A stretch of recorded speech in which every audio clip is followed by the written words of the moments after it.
kalau mau nutup telepon juga kayaknya ditunda-tunda gitu. Yuk kita bobo yuk, bobo tidur dulu. Besok kita lanjut lagi. Ya kamu dulu deh tutup telepon. Ah enggak, kamu dulu. Kamu dulu. Ya udah bareng ya bareng. Satu, dua, tiga. Tuh kan kamu masih di situ.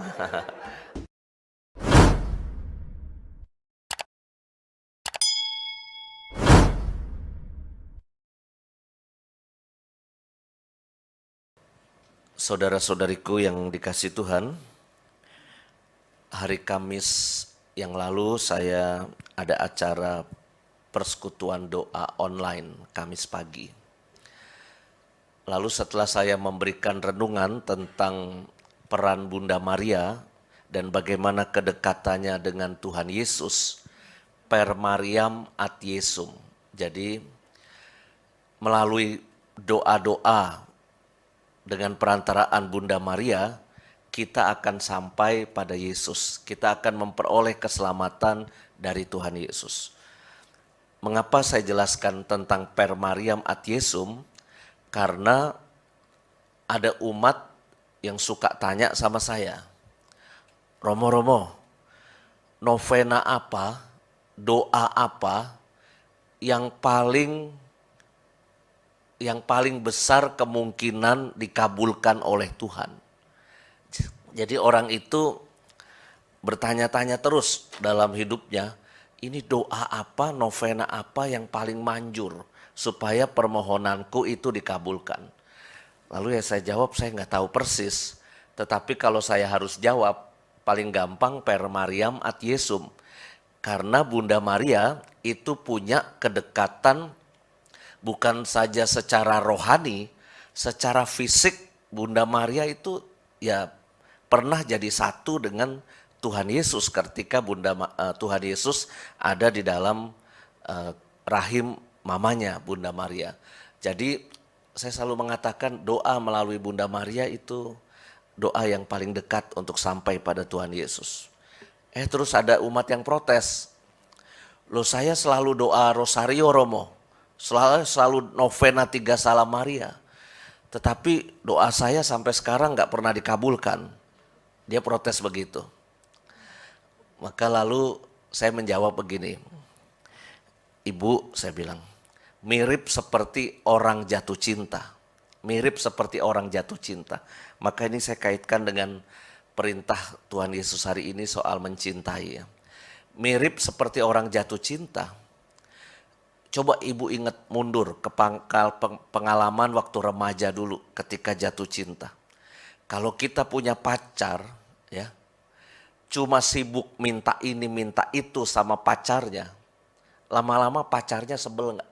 Saya tanya, wah ini matre nih pacar gue, udah nggak usah kawin sama dia.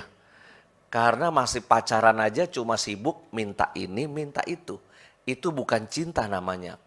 Itu pasti sifat yang ingin meminta-minta terus dan matre minta sesuatu dari pacarnya itu. Kebahagiaan dari orang mencintai itu adalah ketika dia selalu bersama dengan orang yang dia cintai. Jadi cinta itu paling bahagia bukan soal aku dapat apa dari orang yang aku cintai itu. Tetapi cinta yang paling membahagiakan adalah ketika aku bersama dia. Bersama dia.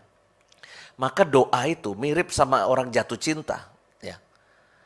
Ketika doa itu isinya cuma minta ini minta itu, percayalah sama saya suatu hari nanti kita akan frustrasi dengan doa-doa kita. Kalau doa itu cuma sibuk ngitung-ngitung kapan doa saya dikabulkan, kapan doa saya tidak dikabulkan, kok kebanyakan tidak dikasih sama Tuhan, percayalah suatu hari Anda akan berhenti berdoa. Tetapi kalau doa itu yang Anda nikmati adalah waktu bersama Tuhan, menikmati kesempatan ya untuk diam bersama Tuhan yang kita cintai, maka kita menjadi bukannya tidak penting ya, pengabulan doa juga itu penting buat kebutuhan hidup kita. Tetapi itu menjadi sekunder. Karena yang paling utama adalah menikmati kebahagiaan bersama dengan sosok itu. Nah maka ini yang seringkali kita eh, punya salah persepsi terkait dengan hidup doa. Mengapa hidup doa itu ada ritmenya? Jangan dikira orang Katolik nggak punya cara doa seperti saudara-saudari kita umat Muslim yang 5 waktu. 5 waktu. Sebetulnya dalam tradisi doa para biarawan, biarawati, para rahib, itu bukan cuma 5 waktu, 7 waktu. 7 waktu, mulai dari ibadat bacaan. Kalau para frater di Samadhi mulai dengan ibadat pagi. Jadi yang ibadat bacaan tidak dilakukan karena masih molor. Karena biasanya jam 3:30 gitu ya, 3:30 pagi itu dalam tradisi kuno kebiasaan doa Katolik itu ada ibadat bacaan. Lalu ada ibadat pagi ya. Habis ibadat pagi ada ibadat siang ya. Lalu ibadat sore, ibadat malam, kompletorium, itu ada semua. Sehingga lalu itu kita punya ritme. Untuk apa? Untuk menjaga relasi cinta itu. Kalau Anda mengaku mencintai seseorang, tetapi tidak punya ritme untuk berkomunikasi dengan orang yang kita sayangi itu, nggak usah heran lama-lama ilfil. Istilah anak muda sekarang, pasti opa oma nggak tahu ilfil. Kecuali opa oma yang lagi ilfil sama pasangannya. Ya. Ilfil itu hilang feelingnya hilang. Ya. Kok sama pasanganku kok tiba-tiba hilang feeling. Padahal dulu ketika pacaran, waduh berkobar-kobar, menggebu-gebu. Ya. Kayak lagunya para frater, ikan apa yang paling manis? I cannot live without you ya. Ya, itu ininya mereka lah, lagu-lagunya zaman sekarang. Itu lagunya Romo Anton Baur ya. I cannot live without you. Jadi ketika orang lagi getol-getolnya jatuh cinta, itu seakan-akan kan pengen selalu bersama. Saya ingat dulu ketika kakak saya pacaran ya. Bukan saya ya, kakak saya ya. Dulu telepon itu belum ada handphone. Telepon itu cuma landline di rumah ya. Jadi kakak saya mulai pacaran jam 11 malam. Pakai telepon di rumah gitu. Itu dari jam 11 malam sampai jam 2 pagi. Itu teleponan gak berhenti-berhenti. Apa juga diomongin ya. Kamu lagi apa yang mulai cerita. Terus cicak lewat pun ya. Itu termasuk menjadi topik pembicaraan orang jatuh cinta.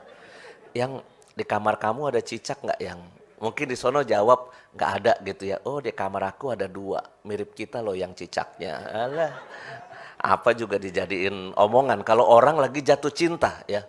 Terus kalau mau nutup telepon juga kayaknya ditunda-tunda gitu. Yuk kita bobo yuk, bobo tidur dulu. Besok kita lanjut lagi. Ya kamu dulu deh tutup telepon. Ah enggak, kamu dulu. Kamu dulu.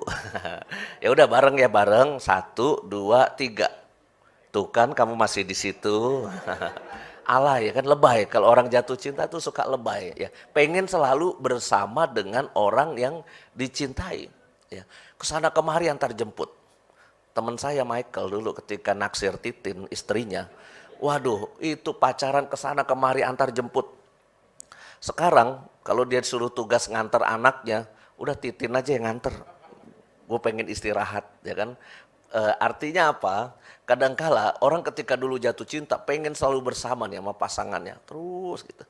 Tapi hati-hati dalam perjalanan waktu, kalau cinta itu bisa hilang feeling, maka kita bisa seakan-akan lalu terputus komunikasinya dengan orang yang kita cintai itu. Maka doa itu mirip seperti itu ya. Bahwa doa tidak lain dan tidak bukan adalah relasi cinta dengan Tuhan, bukan minta ini minta itu. Nah hari ini itu dipertegas dengan kata-kata Tuhan Yesus. Inilah perintah baru kepadamu, yaitu supaya kamu saling mengasihi. Dengan demikian semua orang akan tahu bahwa kamu adalah murid-muridku. Jadi ciri-ciri murid-murid Tuhan Yesus itu jelas, yaitu kalau mereka hidup bersama dan saling mengasihi. Itu ciri-ciri murid Tuhan Yesus yang paling utama. Maka saya heran kalau komunitas pastoran nggak rukun, itu saya heran. Bukan bermaksud mengingatkan Romo Nofrin ya, bukan ya. Ya. Saya heran kalau ada susteran-susteran itu saling berkonflik satu dengan lain. Padahal itu murid Tuhan Yesus ngakunya kita. Ya. Kalau sekarang Romo Nofrin pasti merasa disayang oleh frater-frater. Ya, sangat disayang.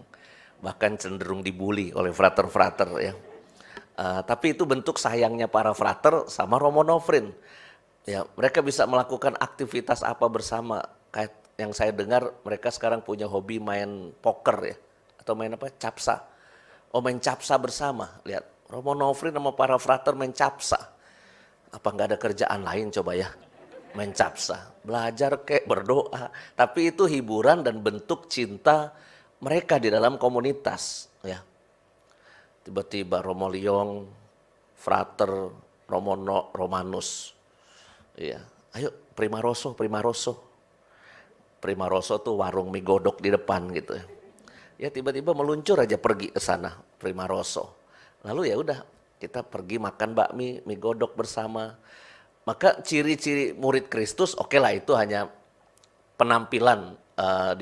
Itu kan ekspresi dari kita punya relasi baik, relasi cinta kasih satu dengan yang lain. Bayangkan kalau komunitas keluarga udah nggak saling cinta, biasanya nggak ada makan bersama biasanya.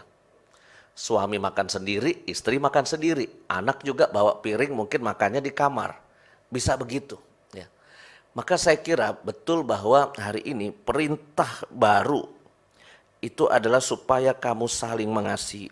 Pertanyaannya adalah mengapa disebut perintah baru? Emang zaman dulu nggak ada perintah untuk saling mengasihi? Saya rasa ada juga, ya kan, bahwa perintah saling mengasihi itu bukan cuma zamannya Tuhan Yesus, zaman dulu perjanjian lama juga perintah untuk saling mengasihi itu ada. Cuma kayaknya Tuhan Yesus ingin naikin level. Ya.